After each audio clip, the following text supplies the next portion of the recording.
இந்த கொஷின் பாருங்கள், பி கியூவை விட 30% சிறந்த வேலைக்காரர்கள். பி தனியாக வந்து 20 நாளில் செஞ்சு முடிக்கிறாரு. அதே வேலையை கியூ எத்தனை நாள் முடிப்பாங்கன்னு கேட்டிருக்காங்க. இப்போ எப்படின்னா பி கியூ பி வந்து 30% அதிகமாக செய்தாங்க. அப்போ 130, கியூ வந்து 100. இதை அடித்தா எவ்வளோ ஆகும்? 13, 10ன்னு ஆகும். ரைட்டா? இதை எப்படி எழுதணும்னா efficiency 1 into day 1 equal to efficiency 2 into day 2. இப்போ இது பியோட எஃபிஷியன்சி எவ்வளவு? 13. எத்தனை நாள் செஞ்சு முடிக்கிறாரு? 20 நாளில் தெரியும். கியூவோட எஃபிஷியன்சி எவ்வளவு? 10. எத்தனை நாள் செஞ்சு முடிக்கிறாருன்னு நமக்கு தெரியாது.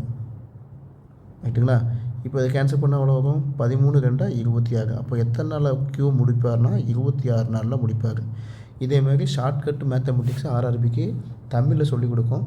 நீங்கள் டெலிகிராம் குரூப்பில் வந்து ஜாயின் பண்ணிக்கோங்க. டெலிகிராம் குரூப்பு டிஸ்கிரிப்ஷனில் கொடுத்துருக்கோம். சனி ஞாயிறு ஃப்ரீ டெமோ கிளாஸ் இருக்குது, ஜாயின் பண்ணிக்கோங்க. கொஷின் பேப்பர் உங்களுக்கு தமிழில் கொடுக்கும், பழைய ஆர்ஆர்பி ஒரிஜினல் கொஷின் பேப்பர்.